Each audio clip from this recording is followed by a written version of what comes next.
Welcome to Grant's Rock Warehouse, and tonight I want to welcome Steve and Schnee to the channel. We are going to rank the albums of power pop band the KNACK. This is great, kids. You're going to like it. We want to hear from you in the chat, so let's get started. Talking bands no one talks about. Grant's Rock Warehouse. Welcome to Grant's Rock Warehouse, and tonight I want to welcome Steve and Schnee to the channel. Tonight, we are going to talk about one of my favorite bands. This band influenced my life so much when I was 13 years old. I've told the story when my Sharona hit the airwaves and I heard it. There was nothing like it on the radio airwaves at the time. It was like the sky parted, the water parted, Jesus came down. I don't know, but it was like, oh my God, where has this been?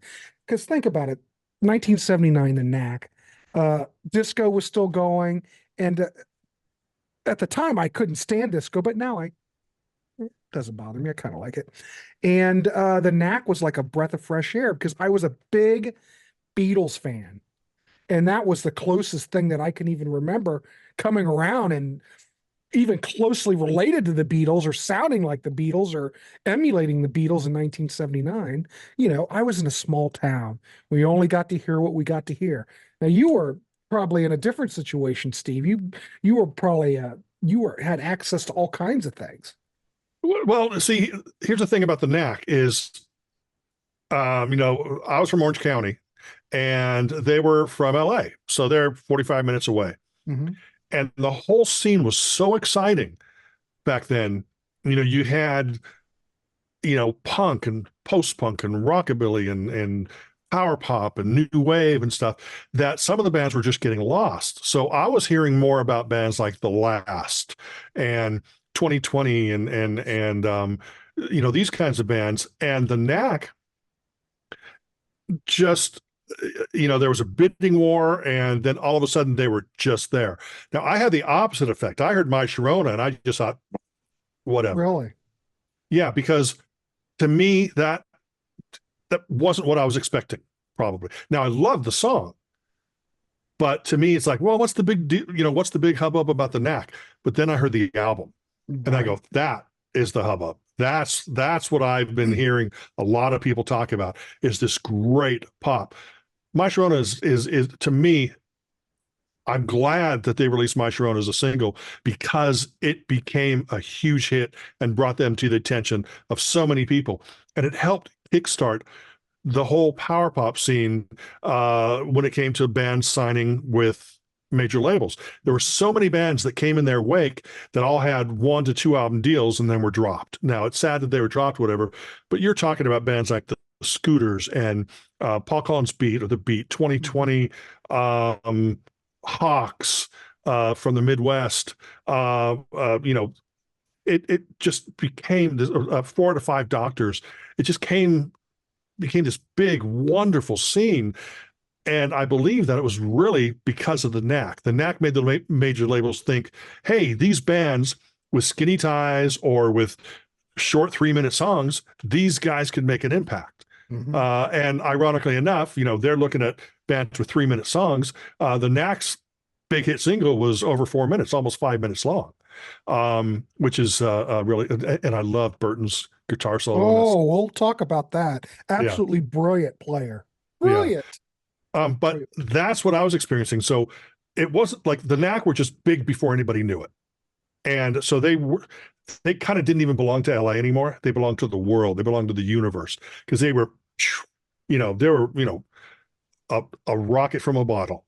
Just absolutely, incredibly exciting. But everything that came in their wake is what I gravitated to more, because everyone else had the KNACK. Everyone else got the KNACK per se. Mm-hmm. And I could hear the KNACK anywhere I went, in any record store, in any car, in any restaurant. Everybody had it. And I think even maybe my older sister bought it, and my older sister doesn't have good taste in music. Well, she did on this occasion. Yeah.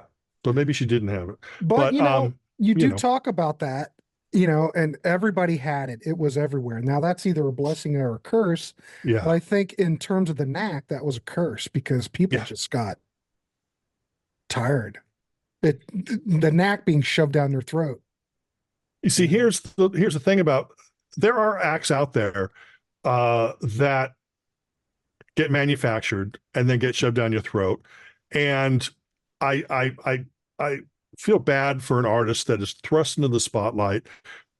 They're not prepared for what is happening, and then they just get eaten by the industry. The Knack actually had 4 talented guys. You know, you had Doug Feiger, guitar and vocals. You had Bert Navarre on guitar. You had Prescott Niles on bass, and you had Bruce Carey on drums. Mm-hmm. These 4 guys together created something that was exciting. And that chemistry, along with Mike Chapman producing, created just something that was beyond exciting. And I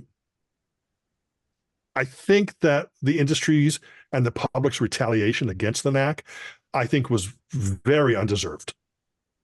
Was that the media? Because I don't remember. It probably all came out of LA back in the day.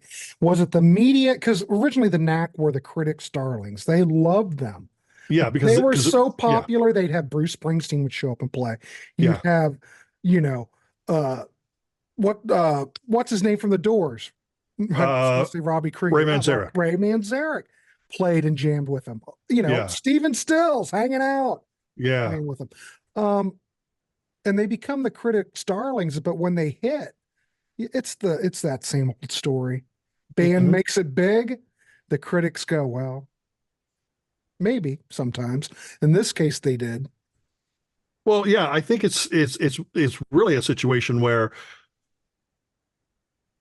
critics, and I'm not talking about all critics, but I'm talking about sort of, you know, you have this mentality where you can love a band. Oh, they're getting too close to being too popular. I love them. Oh, they hit that limit. Now they went over. Now I hate them. Mm-hmm. And it's like an automatic thing. It's just like any type of situation where, you know, you don't want to seem like you're cool. You want to seem like you're edgy. So you can like the Knack when they're climbing, but man, the minute they have reached that peak, you can't like them anymore because everybody else does. So then all of a sudden you turn around and you shit on them. And there was that whole nuke the Knack movement. I think that I think it must have been started by the same people who started the vinyl resurgence about 10 years ago. And then vinyl got really popular. And then all of a sudden everyone's going, oh, vinyl's too popular. Let's start a cassette resurgence. And then on cassettes. But you know, it's that same kind of mentality. Everybody wants to be a member of the club, but the minute they're the member of the club, they don't want to be a member of that club anymore. And I think that's why bands like the Knack would be praised and then dumped as fast as they hit the top, you know? Yeah, for some reason I didn't get that memo because I liked being in this club. I think like I said, when I heard him back in 79, Steve, it changed my whole life. I could hardly wait for any release that would come out. You know, 1981 Round Trip, I was in. And I do remember when Round Trip came out, which is the 3rd record, ladies and gentlemen. We're just right, exactly. Ended up right in the cutout bins. I think I bought a cassette at the time because I think our turntable needed a new stylus, and my dad was, well, I'll get one eventually. Anyway, so I got it on cassette, and it was a cutout, but I got it right. You know, I got it. I think they went right to the bins, as far as I remember. As far as I remember, they made a big push for it. It came out, and they saw the tepid reaction to it, and the label just said, "Oh, what's that over there?" And then they just dropped promoting it, and then, which was that's a Round Trip promo poster. Oh, amazing! You can see it, yeah, amazing.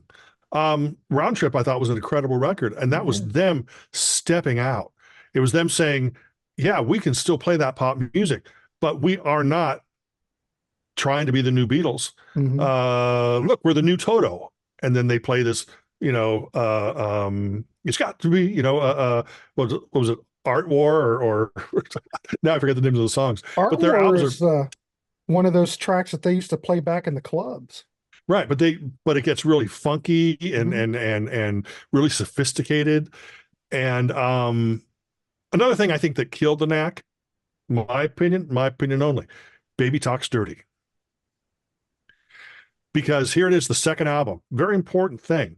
And the first single that comes off the second album is just a reworking of My Sharona.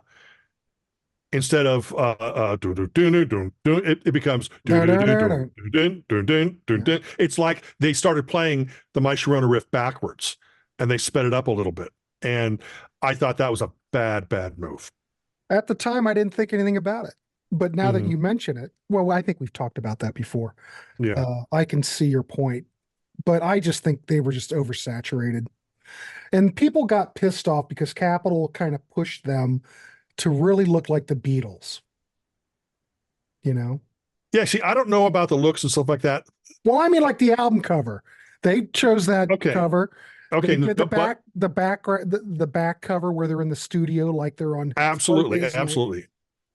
But if you take a look at the back cover, yeah, it's got that Beatlesque. Right. We're on the set of Hard Day's Night. We're gonna sing "And I Love Her" next. But if you look at the album cover, people were constantly saying that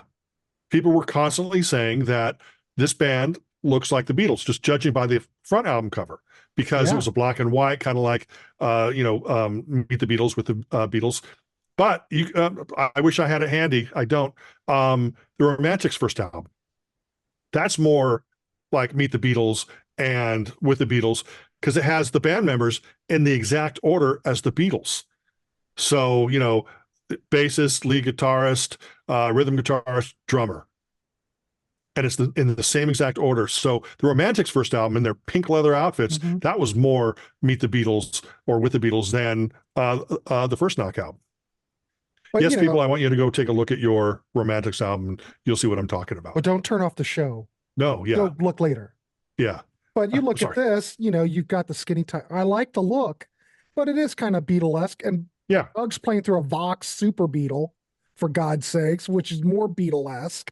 And then, And then Prescott, he's got the McCartney-esque good looks. Right. Playing a Rickenbacker bass. Right. And but of course McCartney played the Hofner. So, but it's a Rickenbacker. He played a Rick and all through Pepper and Revolver. Played his Rick. Oh, did you play his Rick then? Mm-hmm. He didn't bring the Hofner back out until Let It Be. Brought it back out for Let It Be. Oh, okay. Or Get Back Sessions, whatever you want to call it. But he was using the Rick all through that period. And he had a jazz bass on the White Album too, but most of that's the Rick. Right. Yeah. So the Beatle thing, and of course when they put out the album, it had the cap on vinyl. It had the Capitol color wheel or ring around, ring around the rosy. So yeah, they were diving deep into that, and you know what? That was fine with me, because most of the bands at that time had the skinny ties, the jackets, the ooh-la-las. You look at a band like Shoes, they didn't have that, right? But they had those lush harmonies of the Beatles. They were never compared to the Beatles, which is, but the KNACK, just unfortunately, were signed to Capitol. They were marketed kind of, how many artists in the history of time that earned the moniker the new Beatles or the new Dylan, how many of those were successful? None, because there was a retaliation against it. Mm-hmm. That's what it is. I did read something about this, that the KNACK had in their contract when they got signed that they wanted their album to come out with the rainbow label.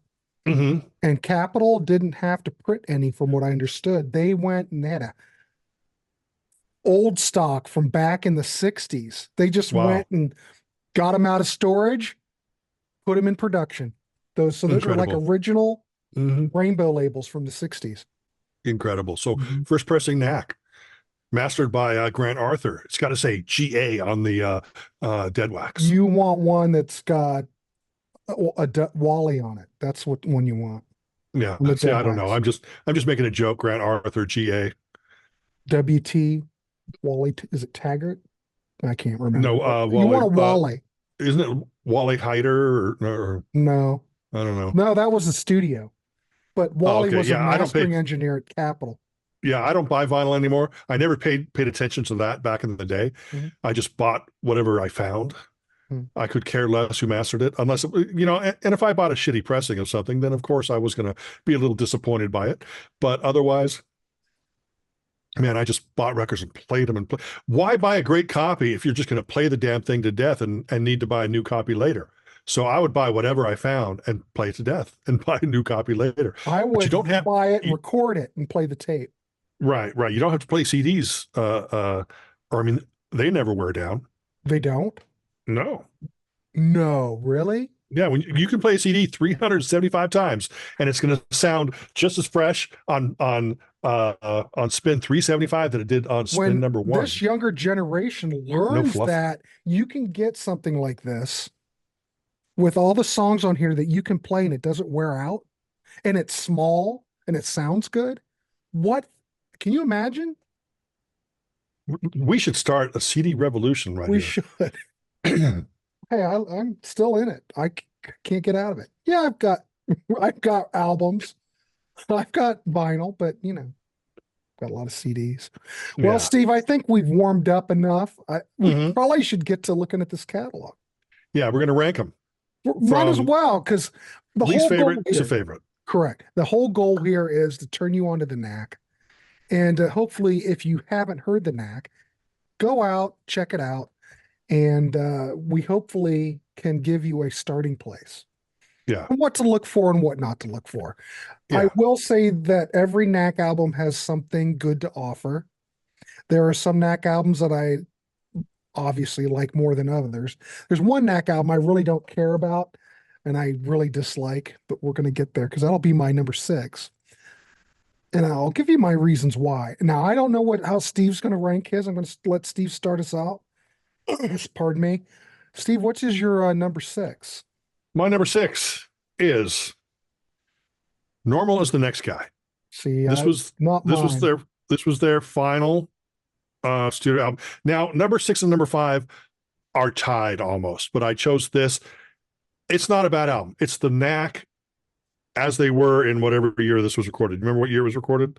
I think this came out 2002. Okay, 2002. It's the KNACK as they were then. A lot of great songs or whatever, but if you're looking for great Doug Feiger, it's there. If you're looking for something more relaxed than you're used to from the KNACK, then this would definitely be an album for you. I don't think there's any bad songs on it. It's just when you're talking about the KNACK, this is one of the 2 albums that sound least like the KNACK. Still a really good album, but if I have to put an album last, it's going to be Normal As the Next Guy. You might as well do your other one, but I'm just going to make a comment while we're talking about it. There are some very brilliant tracks on this record. Yes. Don't let Steve deter you. It's a little bit different. No. But if you think My Sharona, there's no My Sharona here. This is a much nothing like that. It's a much more mature KNACK. From what I understand, what I've read about it, this was really the KNACK just producing some songs. No real preconceived notion. This is just them here's some songs. And 3 old friends getting together and making an album. And it's beautiful. I want to mention the one track on here that is an absolute masterpiece. And I might even say this might be stepping out on a ledge. I think it's absolutely phenomenal. Man on the Beach. Track written by Burton. It sounds like the Beach Boys. It's the last track on the album. It's very Pet Sounds, very Friends. I think it's absolutely stunning. It's Sail on Sailor. If you like the Beach Boys or a track that would be a tribute, it's absolutely a beautiful song. Beautiful track. Yeah, again, none of these albums are bad. No. Just favorite to least favorite. Yeah, I rated this higher because there are some really great songs. But why don't you go ahead and give us, we'll just do 2, 2, and 2. Just do your next one. Okay. Kind of a tie with that. Serious Fun. Okay, now we're talking. Yeah, this is the KNACK trying to be relevant in 1990, whatever, 96 or whatever, when this came out. Yeah. It was like, Doug Feiger had long hair, and they were playing heavy rock and roll. I mean, almost, they weren't going into poodle rock or anything like that, or, hair metal. It's almost hard. Some of it's hard rock. I would classify it as that. Yeah. And this, I think, when it first came out, I was seriously disappointed with it because I wanted that knack that I grew up with. But there's still some great, like Rocket of Love's a fun song. But again, Rocket of Love is almost recycling the Baby Talks Dirty riff. But there's some really good songs on this, but ultimately I think it was them trying to say, hey, we're relevant. We're not that cheesy new wave band from the late 70s and early 80s. We're serious, and that's what I think they failed. I think there's really good songs. The production, in my opinion, was completely off. Too hard. Yeah. They should have toned it down. They should have gone with the classic knack sound, but they didn't. So I agree with everything you said, but I don't understand. I think Normal as the Next Guy is a far better record because the production's better. It sounds more like the Knack. This just sounds forced. Now, I'm doing a bad job ranking because we're just having a discussion. Yeah. But that's okay. But my number 6 is Cheater. Serious Fun. Okay. Yeah, it's my show. I can do whatever the hell I that's want. true. Rocket of Love, I don't like the production. I don't like the big drums. There's a nice slide guitar part in Rocket of Love, but I don't think the song's any good, to be quite honest. I think it's forced. It's evident to me that Don Was never heard a Knack album in his life. He's the producer. Yeah, I know. Maybe they're trying to sound relevant. This was what? What year was this, Steve? I thought it was like 96 or something like that. 98, I think. 98, okay. I'm guessing. But I look at the songs. I Want Love. It's heavy metal Knack. The production kills this record. There is one song on here, though, that I can honestly say is not bad, and that's One Day at a Time. It's fantastic. It's fantastic. It reminds me, you know what it reminds me of? The chord progression to Every Breath You Take. I swear to God, it's the same chord progression. But they also redid this track. Evidently, they weren't happy with it because they redid it on the Normal as the Next Guy. Right. So, but I'm glad they did. Glad they did it. But I do not have an issue with the way it sounds on Serious Fun. But it doesn't fit the way everything else is. It sounds like they really wanted to go in and make a pop album, and then Charisma probably signed them and say, yeah, Jellyfish is really popular. And then Charisma goes, oh, what's that over there? Oh, Poison is popular now too? And then they thought, well, the Knack are from LA, Poison, Jellyfish doesn't sell records, Poison does. So let's get Don Was in and re-record open up and say or whatever the hell that. Well, I think Doug brought Don onto the project. Oh, did he? He's his buddy. When he was a kid, he grew up with him. Okay. But just a couple of. Oh, that's right. They were, because Doug sang on the Was Not Was album, Born to Laugh at Tornadoes. River Size is another track I wrote in my notes. Metal track, big drums. It sounds like a metal version of Escape Club to me. That's awful. It's awful. I wanted to like Steve. It broke my heart when this record came out. I know. Because I was thinking, oh my God, finally. We knew that Bruce Gary was in the band prior to this, and he wasn't on this record. He and Doug could never see eye to eye. Would have been great to have Bruce Gary on it, but it's fine. Well, Bruce never came back after Round Trip. Yeah, they played. Look online. There's video of them playing gigs in 90. I mean, to an album. 94. Oh, not on the album. No, Yeah. they got back together and they played gigs in LA. Okay. Bruce Gary's playing drums. Go out, everybody do a search. I think it's like 94. Doug's got the long hair though. Yeah. But Bruce is playing drums, but he and Bruce couldn't get along. So, I saw a gig in, I think it was at a Poptopia show. It was LA. It was super rainy night. It was during Poptopia, which was before International Pop Overthrow. And it was kind of like an all-star band. I think Scott McCarl from the Raspberries was in the band. Yeah. A couple other people. Bruce Gary was playing drums. So I'm standing there in the same room, Bruce Gary, right? So he does the set, it's over, walks off, and he's already walking away.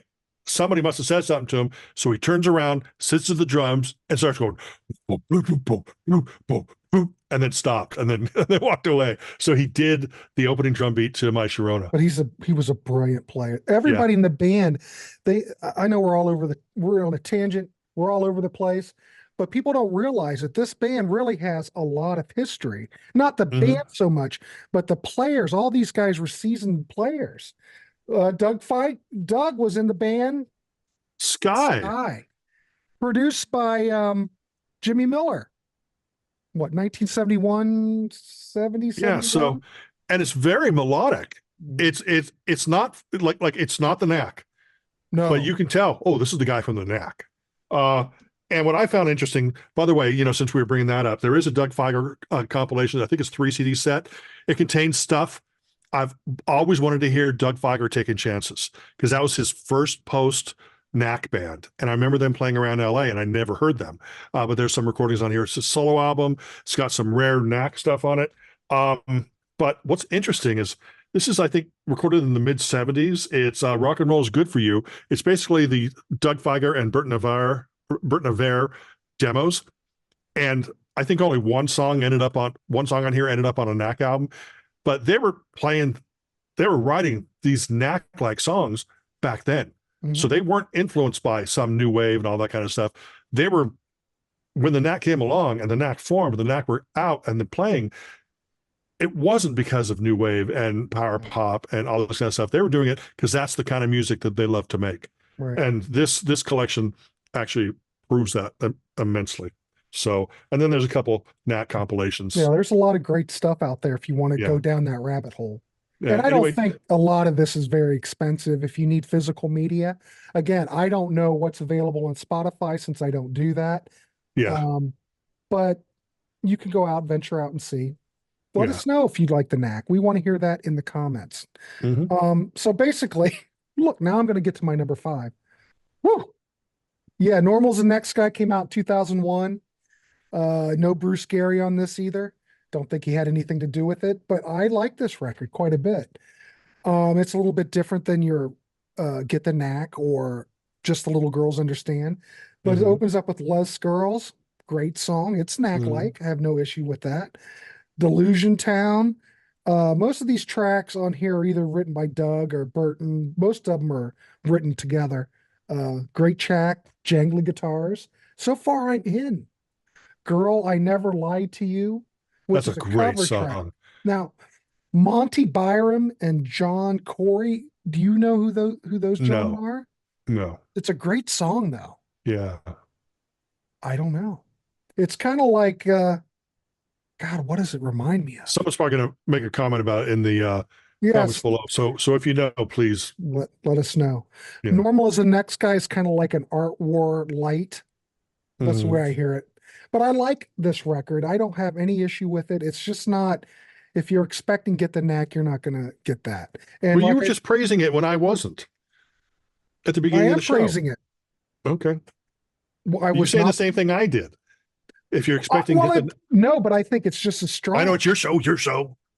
I think it's good record. It might not be one of those Knack albums that hits you instantly. I think the more you listen to it, the more that its gifts, its essence takes you over. But Man on the Beach is a wonderful track. Well worth the price of the record.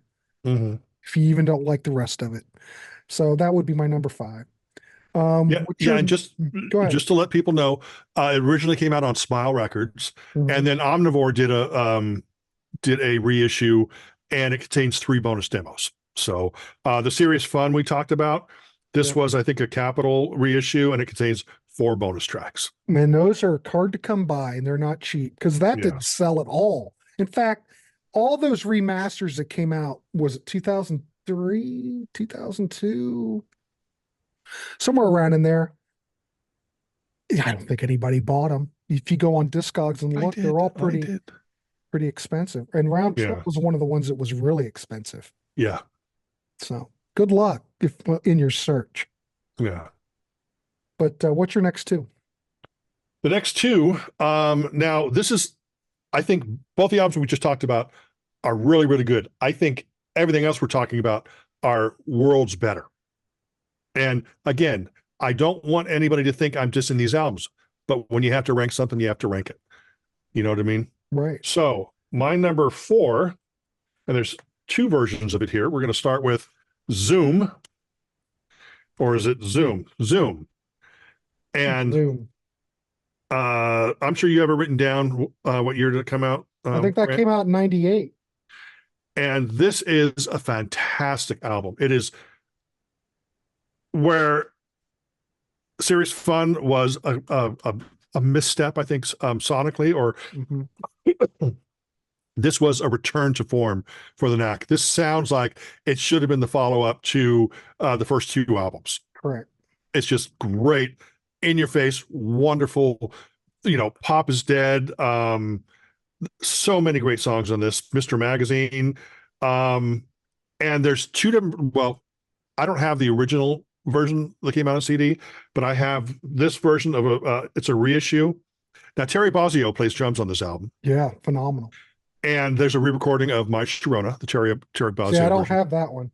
This version here has 17 tracks, and it has She Says, which is one of the new tracks that was on one of the compilations, or the best ofs. And this is the one. Yeah. This is just a reissue of Zoom, and it has a bunch of bonus tracks on it. They reissued the album again on was it Omnivore that did this? No, I think so. No, this was smart, and they reissued it and they called it Rezoom, and then it has the original album plus 2 bonus tracks, which were No Matter What and Girls Talk covers. Yeah, this is the one I've got to promo on Rhino. Oh, okay. Yeah, the Rhino one came out, then they reissued it. This is the Omnivore one. Okay, so it takes the original cover off the Rhino. Yes. Yeah. And then this one here is called Rezoom, and it adds 2 bonus tracks, which are not on this. So a cover of No Matter What, the Badfinger song, and Girls Talk, which Elvis Costello wrote, but Dave Edmunds made famous. So it's just pure, unadulterated pop. It's really absolutely a stellar album. Wonderful album. I agree. All right, what's your next one? Oh, the next one? I guess you were at, Yeah. Don't hit me too hard. What? Okay. My third favorite is Get the Knack. Fantastic debut. It's got an early version of Baby Talks Dirty that they called My Sharona. I know. What the hell's happening here? You see, the first 3 Knack albums are so close in my book. Okay. It's like a sliver, a sneeze in between them. A sneeze in between them. Hold on. Let me take a drink here. Yeah. But it's incredible. Now, this version here has bonus tracks on it. But I mean, Let Me Out, Your Number, Your Name, Otara, Frustrated. That's what the little girls do. That's one that's totally overlooked by a lot of people. Lucinda, My Sharona, of course, Heartbeat, Maybe Tonight, She's So Selfish. I mean, hello, this is just jam-packed. There's so many great songs. And of course, this one has bonus tracks as well. Yeah. So it's that is my number 3 Knack album. I just want to throw out some information that if you have the original CD that came out in 1989, I believe that was cut from the Canadian Masters. So She's So Selfish doesn't have that bit where it said coming from the Quaalude scene. It says, what was it? It was changed to Lamo scene. Oh, okay. But whoopee. Yeah. But you kind of need that to be a completist. I've got that. Yeah. Send me your copy. Yeah. You had it back in the day. But they fixed that in 2002 when they did the reissues. They put the original version of She's So Selfish on it. But either way, even though it doesn't mention Quaalude, it really doesn't take anything away. Yeah, right. Just the version of the album's gritty. The Quaalude version's gritty. Yeah, it talks about Quaaludes. From the streets. From the street. Really. All right. So anyway, yeah, you're right. All the best people came from the street. MC Hammer, Doug Feiger. Well, Doug was on the streets in Detroit. Come on. That's true. So great record though. So that's your number 3, correct? Yes, Okay, yes. excellent. Wow. Number 3. Okay, my number 4, once I find it. I got to scroll, ladies and gentlemen, because well, it's hard running the I'm show. doing it from the heart. I don't need to look at anything. Well, I'm trying to give you some details. Okay. What was the forget it. I'm not going to run anything by it. My number 4, I'm going to go with But the Little Girls Understand. February 15th, 1980. And we're talking, that's February. Get the Knack came out in July of 79. Mm-hmm. That's not a big span of time. And think Mm-hmm. about this. They were shoving the Knack down your throat. Capitol was pressing the Knack for a follow-up album. I don't think they were ready. I think they just got off a tour, didn't they? And they had to go right into the studio. I heard rumors, and I don't know if they're true, but I heard rumors that essentially, but the little girls understand was mostly leftovers from the first album. Not leftovers in a negative sense, but they had intended for Be a Get the double. Knack to be a double album. Mhm. None of these And are leftovers, though you might because they're perceive yeah, them as lesser tracks in yeah, your no, brain, the way no, they, yeah, because these were all in their set. They played all these songs live, yeah. and all they I, were doing is going into the studio and playing this stuff live. And that's why it only took Get the Knack 2 weeks for them to record. I think it killed the album when people, you only had 6 months. Usually a cycle of an album is well over a year, and they're going to release singles every few months. So by the time they released Baby Talks Dirty, people were thinking it was from Get the Knack. Or by the time they, if you're hearing Mr. Handelman on the radio or whatever, people are going to think it's from that first album, and they're not going to go out and buy it because, They well, think they got it. yeah, I've got it already. Maybe. So I think the record label built, and they just didn't know what to do with it. Could be. This sold less than Get the Knack. It only got up to number 15 on the Billboard charts. Mm-hmm.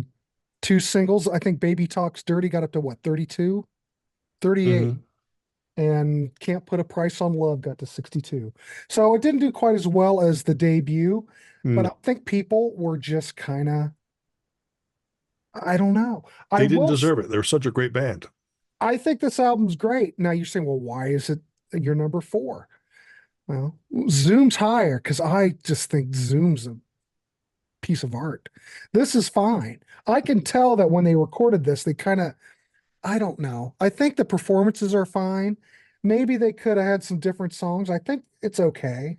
I don't know. This record never, I can't explain it, Steve, but this record didn't hit with me like the debut did. Maybe these songs maybe they picked for that first album all the catchiest stuff.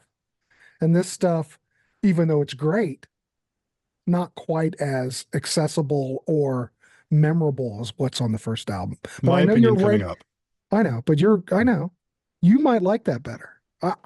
It's all good. I have to rank it somewhere. Yeah. And I love Zoom. And I think Zoom is a little bit more, how should I say it? Much more, uh, I don't know. I'll get there. I'll come up with something, ladies and gentlemen.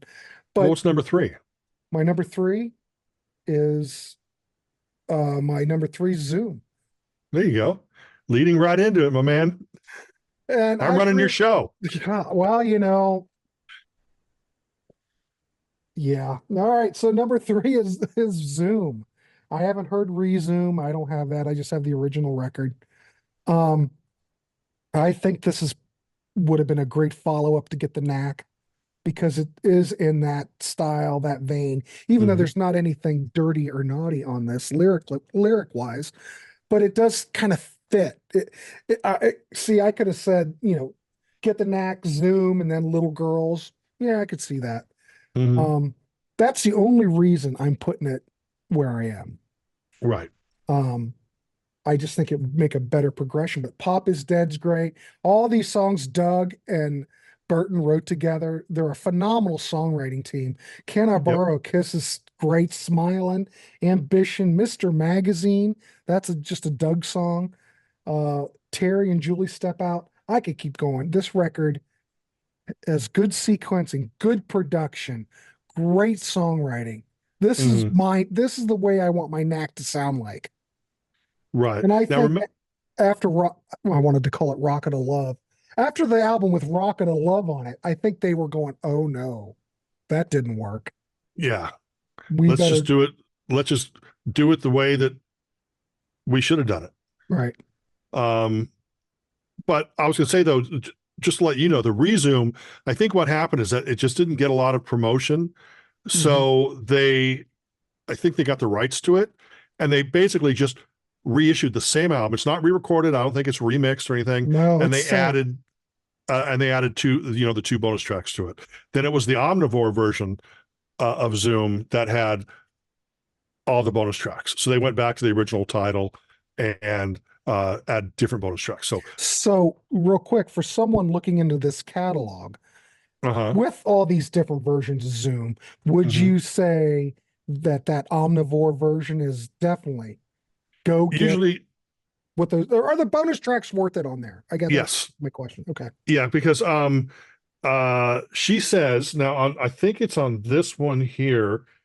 There was a new song on here that I don't think appeared on anything else, but they added that to here, so you don't need this. I mean, if that's the only reason you hung on to this, but it's got the My Sharona, a re-recording My Sharona with Terry Bozzio on drums. Then it's got demo of All in the All in All, Harder on You, Mr. Magazine. So yeah, it's definitely worth getting. Okay. There you go, ladies and gentlemen. Check Zoom. I swear to God, it's such a great record. But these records have to land somewhere in our ranking. Yeah. All right. So that's my number three. What's your number two and your number one? My number two, What the Little Girls Understand, Okay. which I thought it was a more varied album. Like I said, I love the first album. Wasn't a big fan of My Sharona, like I said at the beginning. Baby Talks Dirty, I couldn't stand because it was just some people agree with me that it's a rewrite of the riff, but just play My Sharona, speed it up, play it backwards. It's the riff to Baby Talks Dirty. I think that was one of those record labels. We need another My Sharona. And the next says, well, listen to Mr. Handelman or listen to Can't Put a Price on Love. I mean, Can't Put a Price on Love sounds like the friggin' Stones. It's got that Stones, Some Girls guitar sound to it. Mhm. And I thought this was an incredibly ambitious record in the terms of we're not going to redo Get the Knack, although the label made them do Baby Talks Dirty. And it was an album of, you know, a real varied album, but it has some of their greatest pop songs. I Want Ya is one of their greatest pop songs, and so is It's You. Both of those are amazing pop songs.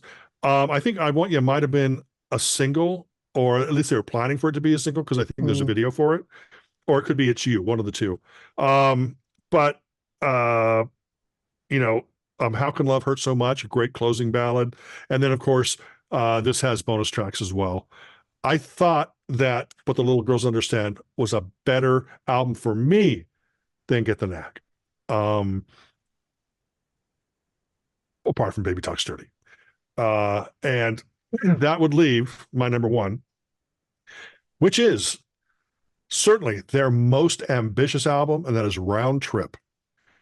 What an album this is. This has some of the Knack's best songs, and Another Lousy Day in Paradise is one of their finest singles ever, period, in the history of evers. And then Ooh Baby Ooh, Pay the Devil. What a just heartbreaking, wonderful song. But then they break out into different styles. There's some like jazzy, where it sounds like it's Toto playing. Then there's some rockers. There's some psychedelic songs on here. It has everything you want from the Knack plus more. It's kind of like, you expect to go in and get a McDonald's Big Mac meal, and then they go, you know what? Let's just throw in a quarter pounder, 20-piece chicken McNuggets. We're going to give you a large fry and a chocolate shake. And oh, here's 3 apple pies. And you're just getting all the stuff, and you're going, holy for holy, this is just a smorgasbord of awesomeness. And I think that that's what Round Trip was. Just an incredibly ambitious album with a lot of depth. And it was them reacting to the negativity that had been thrown at them of just being a one-trick pony. And it was them trying to prove themselves and trying to say, this is what we are capable of. But the critics weren't listening, the audience wasn't listening, and essentially the album died rather quickly, and then the band split up. Yeah. Yeah. I think there's also, is there video on YouTube? Swear to God, because they played some gigs for Round Trip. Yeah, I The think like right tour. when the album came out or right before the album came out. Or There I, might I, be some footage on YouTube. You'd have to go look. I know that they were playing live, testing the new material before they recorded the album. Hmm. And I remember reading a lot about it, that, hey, the knack is out on the road testing, they're playing here, here, and here. They're, testing the material that they're going to go. And the album's produced by Jack Douglas. Yeah, great. So it's beefier, harder, but still very, very much the knack. It's just He's a good wonderful album. producer. I mean, he produced the first Cheap Trick album. So, Yeah. hey, perfect for the record sounds great. Well, I haven't gotten to that yet, but it does sound great. Yeah. All right, my number two, I'm Two. going to go, keep me in line. I My know. number two, I'm going to go with the Knack. Get the Knack. That's my number two, believe it or not. Came out June 11th, 1979. As I mentioned, it was only recorded for a cost of $18,000 over 2 weeks. Beautiful, brilliant. They just played it all live in the studio. These Mhm. guys were so good and so polished from playing all these gigs that they didn't have to, let's go and just play it. And what Mike Chapman did, the way he captured the band, the way they sound on here, the guitars ring out, the guitar solos. Burton is brilliant. The drums sound great. The bass is hard hitting. It's a great sounding record. And when you listen to it, it does sound live. Mhm.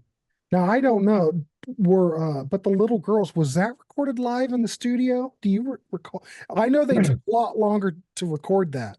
See, there's more instrumentation on it. There's piano and stuff on it as a main instrument, different kinds of arrangement. I don't think that the whole thing was recorded live, but some of the songs do sound like they could have been from the first album, like "I Want You," Mhm. "The Hard Way," things like that. Right. I don't know. Maybe someone down in the comments could let us know. I don't know. Mhm. I kind of think they did spend more time on it, and I don't think it was all live, but it could be. I don't think it Mhm. has as good a sound as Get the Knack does. And it's funny because it's basically the same uh engineering staff, and they recorded at the same studio. I'm just surprised. I would think it would sound the same, but it doesn't. It's weird. Maybe it was cocaine dust on the tapes. No, that was on Round Trip. Okay. That's where all the cocaine dust was. So that's my number two. I think it's phenomenal. I could go in the tracks, but That's not far from number three, Grant, giving me crap for it being my number three. well, we're only dealing with 6 records here, Steve. I know. I think this record's a perfect record, but I think that the next record I'm going to talk about is their crowning achievement, and I have to go with Round Trip. I think Round Trip is absolutely brilliant. I remember at the time that it was released, the critics gave it a horrible reviews, 1 star in Rolling Stone. In fact, I think it might have got a block. I think the record guy didn't even give it a star. They hated them so much. I mean, they were just out to get the knack, and I don't get it. And I got the record when I was, in high school. I'm going, well, what's wrong with it? It's a perfect record. Mhm. Jack Douglas did a great job. The engineer, I'm trying to remember who it was. Is it Gary Lynn? Who was Jack Douglas's engineer? I can't remember.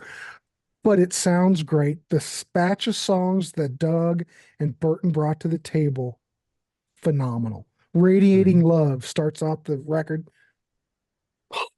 Perfect track, sounds good, and it goes into Soul Kissing, which seems like a anti-knack song, but for some reason, Steve, the production, the playing, this is where you really can see the chops of the knack. Mhm. Bruce Gary's drums on here are just absolutely wonderful, and what Burton brings to the table as far as lead guitar lines, and I can't find one flaw to this record. She likes the beat, beautiful, great track. Just wait and see. Oh my God, power pop goodness, ladies and gentlemen. Mhm. We Are Waiting. I love that. I could never figure out what that drum thing. Oh, that was in Africa. You remember that drum, that cymbal sound? That Mhm. I don't know what that is. buddy of mine knew what it was, but I don't know. Something exotic. It's a flocka I don't know. But this album I think is brilliant. Hey, I could readjust my ranking any moment. So, because there's really not a bad record other than Serious Fun. I don't care for that one very much.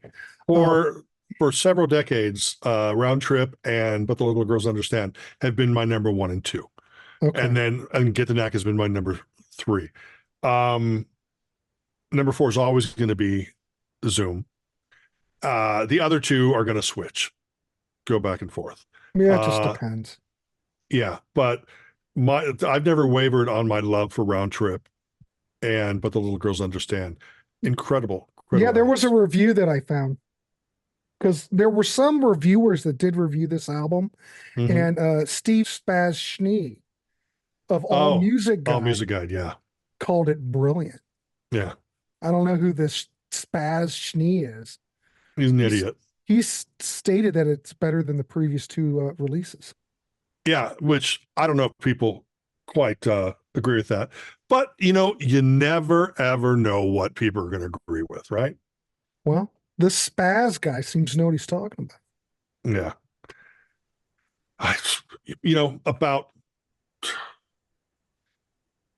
I had this girlfriend who was going through chemo. No, it's not going to be one of those. It's not going to be one of those dirty stories on my OnlyFans page. Not good. Thank God. I'm getting so tired of hearing about those. Yeah, I know. She was going through chemo radiation, and there was a period there where, because of her radiation and because it would weaken her and stuff like that, her insurance paid for her staying in this little hotel or apartment type thing for that was just off of Hollywood Boulevard, or it could have been Sunset Boulevard. But I remember one night, I would go over on the weekends. I would drive up to LA on the weekends and stay overnight, and or stay the weekend. I remember sitting there at night one night and just going, I am now, it's 2-3 o'clock in the morning. This is the town that, 40 years ago, whatever, gave us all of this stuff. This is the town where Doug Feiger roamed the streets, Joe Nolte from The Last, Steve Allen, Ron Flint from 2020. This is their area. Mick Mars running those streets too. Yeah, I know, but Eddie Van Halen. Yeah, I know, but I'm talking about just a certain genre here. Jesus. Just giving you shit, Steve. But and it was amazing when you think about the rich history, because then yes, you go to Mick Mars and you go to you go back to the Doors and you go back to the Byrds, and then you go back to the golden age of Hollywood, and all this stuff happened in this magic friggin' city. But the only thing I could focus on was, this is where the Knack and the Last and all these bands came from. 2020, these people were struggling out there, playing these little dingy clubs, and we're sitting here 40, 45 years later, still talking about their brilliance. And I don't think for a second any of these artists would ever have thought that 45 years down the line, guys like us would still love what they did. And that's the magic of music. It's just a absolutely wonderful thing. People use their gifts of, they give us these, this talent, as their gift of talent, and we just get to keep unwrapping it over and over again, every time we hit play, or put the needle down if you're a vinyl VC person,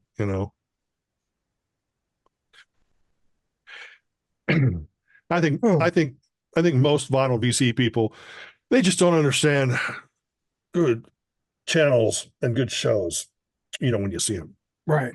Probably. Yeah. More than likely. Yeah. Well, ladies and gentlemen, I think we've reached the end of this show. We've talked a lot, and it's all about us just trying to turn you on to something. Don't believe those negative reviews from Rolling Stone back in the day. This band, the Knack, really, you should really go down that road and check it out. Yeah. Where you're going to find it, I can't tell you. More than likely, out in the wild, you're going to be able to find, but the little girls understand on vinyl. You're probably going to be able to find Round Trip on vinyl. I mean, I talk about CDs because that's my format of choice, but as you and I know, I mean, just look behind you. Those are all vinyl LPs and such. So it doesn't matter what format. The thing is finding it, connecting to it, and just loving it, you know? Yeah, and if you can, just stream it if it's out there. I have no idea. It probably is. But yeah, those KNACK albums used to be dollar records. Now I can imagine now they're probably $8 or $9 records, the way it's, things have moved. But whatever, do what you can. Check it out. Let us know down in the comments what you think. We want to hear from you. Please like, subscribe. Subscribe to while you're here. You might as well promote. Yeah, Schnee TV is one of my new shows. It focuses on indie music videos. It's kind of like watching. I'm not comparing myself. I never like to compare myself. I mean, I know I'm better than Grant, but my Schnee TV is kind of like watching The Cutting Edge or MTV 120 Minutes. It's just, but it's all new, independent music that I go to the artists or I go to the labels and I get the stuff and put it. So it's not random. I just don't go randomly pull stuff off of YouTube and just put it up without actually running it, clearing it with the artists and clearing it with the labels and all that kind of stuff. So it's an absolute labor of love. It takes me days and days and days to put together an episode. I'm trying to run them every Friday night. There you go. On my channel, Schnee TV. Schnee. Well, your channel's not Schnee TV. Well, Steve Schnee, the CD Junkie is my channel. There you go. There. Schnee TV is the name of the show. Grant's made a few appearances. I have. Which means I have to transfer $100 more to his PayPal account. Thank you, Grant. Exactly. Yeah. I'm all about the money. All about the hits. I'm all about views, ladies and gentlemen. I'm all about friggin' music, man. I don't Very care. end of I'm the day. just a talk show host. Yeah, exactly. All right, ladies. Exactly. Well, you do that. All right, what's next on the channel? I don't know when this is. Well, this might come out tomorrow. We'll see. Yeah. See how it goes. We did a lot of talk. It's going to be a long show. Yeah. Anyway, please check out Steve's channel. Please leave a comment if you like the KNACK. If you don't like the KNACK, let us know. Rank them if you can. Yeah. And we will see you back here in the warehouse next time. Cheers, everybody. Cheers. Have a good one and keep it clean.